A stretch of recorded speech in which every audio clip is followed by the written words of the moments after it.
Avast, ye nerds! Today we take a look at Tiny Epic Pirates.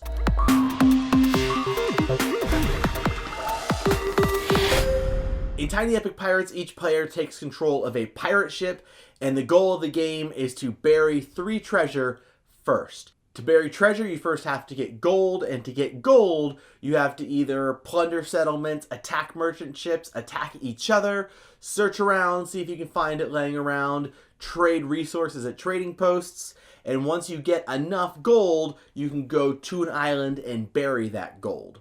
As the game progresses, you are going to be upgrading your ship to move faster, fight better, and add more crew to accomplish your mission. Now, what makes this game stand apart from all the other Tiny Epic games we've seen so far is this is the first Tiny Epic game with the rondel mechanic.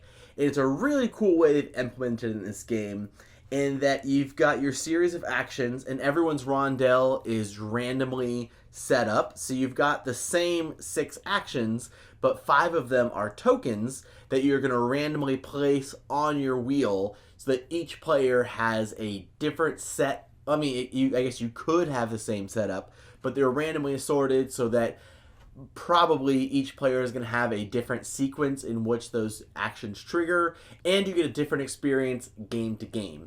And there really are a ton of things in this game to give you variability between the setup of your rondel, your setup of the board, because all of these cards are randomly laid out as well. You never know which crew are going to come up.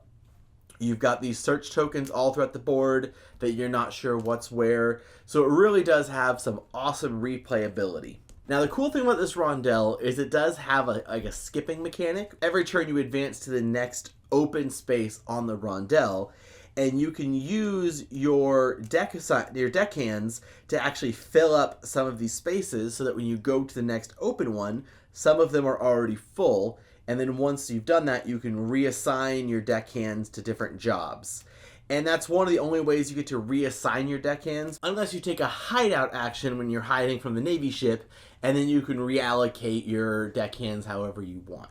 So you're working your way around the rondel, and the turns actually move really quickly because on your turn, you are going to advance to the next space, reassign any deckhands, take the action that you landed on, check for a few things to trigger, and then it just goes to the next person's turn. So each turn, you're really only taking one action, and there are some bonus actions you can trigger as well. We'll get to that in a minute. But it does keep the game moving really, really quickly. So the actions you can take is searching, which is searching the little tile or the token of the card that you're on, and there's 16 cards, there's 16 tokens to search. There is attack, and that is attacking another ship, whether it be another pirate ship or one of the merchant ships. You can plunder one of the local settlements, and that's part of how you get resources. You can hire on new crew, which make you better at fighting, and they also give you some more special abilities. Or you can trade, which you can go to certain trading posts in order to offload the resources that you have in exchange for gold. I do really love the fighting in this game because there's a lot of modifiers to how much attack you're doing, because if you're attacking a merchant ship, you know what their attack level is because there's cards out there that just say the orange merchant ship currently has an attack value of 6. So you have to beat 6 in order to beat that merchant ship. Whereas if you're going up against a fellow pirate, you guys are both, assembling your attack somewhat simultaneously. The attacker technically triggers first, and then the defender has a chance to defend. But you have your crew that are on the cannon space. Each crew member there is +1 cannon. Plus, you have these surefire tokens that you can spend that are a guaranteed hit. And then you also roll dice depending on what level your legend status is at. You start off rolling 2 dice, and then if you get up to a high enough status, once you are a swashbuckler, you get to roll 3 dice. So you have dice, so it's not deterministic combat, but there's also a ton of modifiers. Because the way the dice work is you roll your dice, and you compare those numbers to your crew cards. Every crew card, including your captain, has a set of dice faces on them, and however many dice faces match your cards, that's how many attacking points you get. So if you have 3 different crew that each have a 6, and you roll a 6. Well, that 6 is worth 3 because there's 3 6s and you rolled that. Rolling 2 6s would then make it worth 6 points because each die face triggers for each of those cards. So you can really like rack up points there, and there are some crew that let you like re-roll certain dice faces to make it more likely that you're going to get the numbers that you need. I just think that they really did combat well here, because just straight attack, like deterministic combat, kind of like in Tiny Epic Mechs, it's okay for some games, but it definitely leaves something to be desired, especially in our opinions. So adding the dice is great, but it's not pure random like in Risk, where, you know, I could have an army of 10 people against your one guy, and you just keep rolling better than me, and your one guy takes out all 10 of mine. So mixing dice with tons of modifiers is just perfect, in my opinion. When you go to plunder, if you are on a card that has a settlement to plunder, you just draw resources from the bag. You don't have to roll anything because you're a pirate ship. They're just a little village. So you just go and you take what they have, and you draw from the bag to see what they have. And then once you've plundered, and also like if you attack merchant ships, you can also steal resources off of them. And there are some resources on these search tiles as well. You can then go and trade those at a trading post. And there's 4 colors in the game. There's the tan, brown, gray, and purple, which is like cane sugar, coffee, rum, and gunpowder. So the different trading posts only deal in one type of good. So if I'm trying to sell off this rum, I have to go to a port that trades rum, and then I look at the track to see what rum is currently worth. So there's 2, 3, 4, and 5 are the values, and you've got each of those colors on the track, and you sell for wherever that item is on the track. So if purple is in the 3rd spot, which is worth 4 coins, I would get 4 coins per purple that I trade. When you trade, they just go back in the bag for later. And then the purple goes to the bottom of the track because I just traded it, so it's now the least valuable item. That's a cool mechanic. It's pretty simple. It's in a lot of games, but I appreciate it when it's there, when you have that kind of like rotating value, because if we're both trying to sell rum, it kind of adds to that like race aspect of who can sell their rum first, because my rum could be worth 5 each or 2 each depending on in which sequence I'm able to sell it. Another action on your rondel is to crew up, and when you go to that spot, you basically just add a new crew member from the lineup to your crew. And the biggest thing about these crew is that they add the more dice face, so that when you roll dice, your probability is a lot higher. And you want to balance, like you want to have all the numbers of dice covered, obviously, because then no matter what you roll, you get something.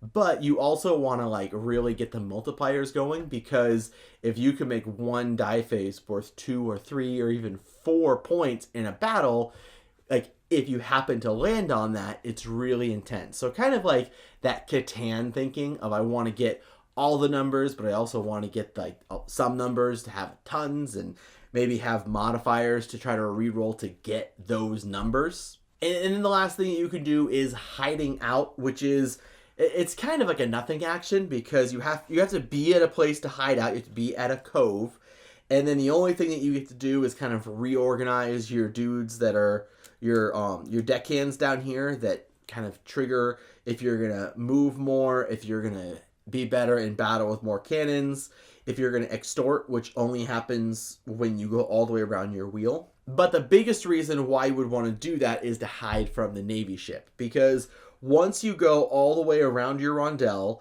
there's like a red bar that you cross. It's kind of like crossing Go in Monopoly. And when you cross that line, that's when the other ships on the board, like the NPCs, move. So the first thing that you do is the player to your right gets to move the merchant ships 1 space closer to the opposite port. And the merchant ships just sail back and forth across the board. Whenever you attack them, you blow them up, you sink them, and you put a new merchant ship on the board. You draw a new card for it, and that starts over again.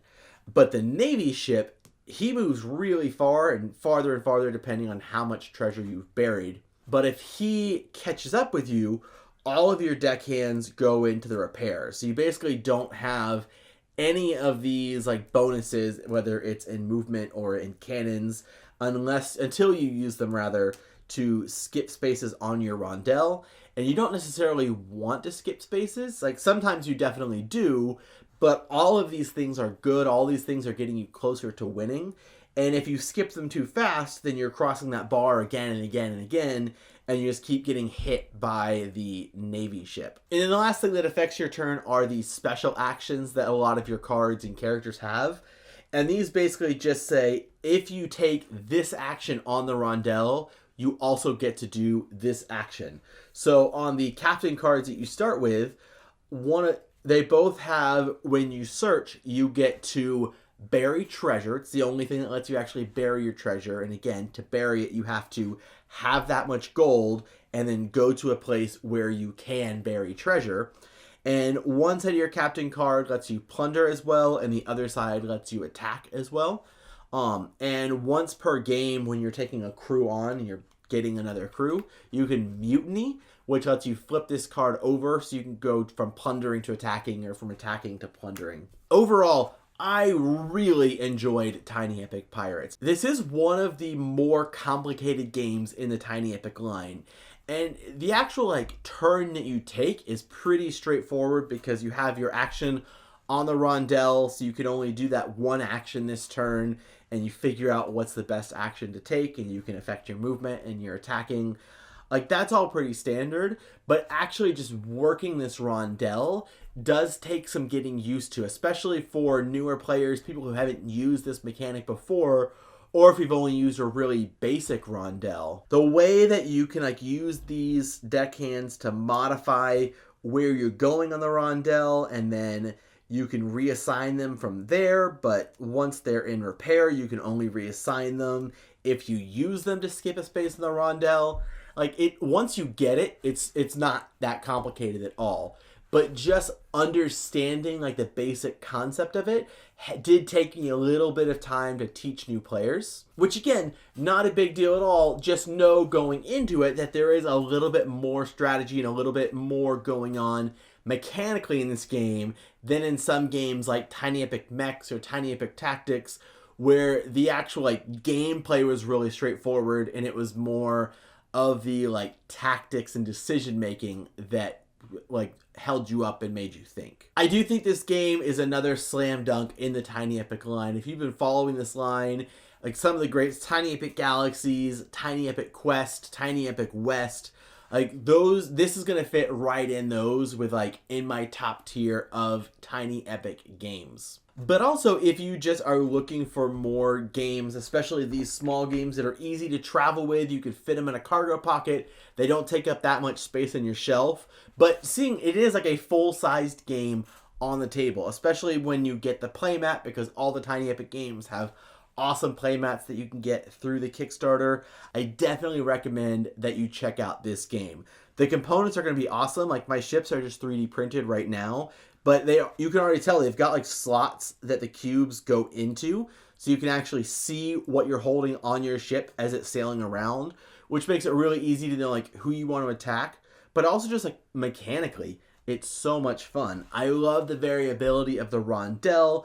I love the fact that even if you're trying to get a lot of gold, getting gold is not the goal of the game. Burying your gold is the goal of the game. I love this game. I can't wait to play it again. I definitely think that you should check it out.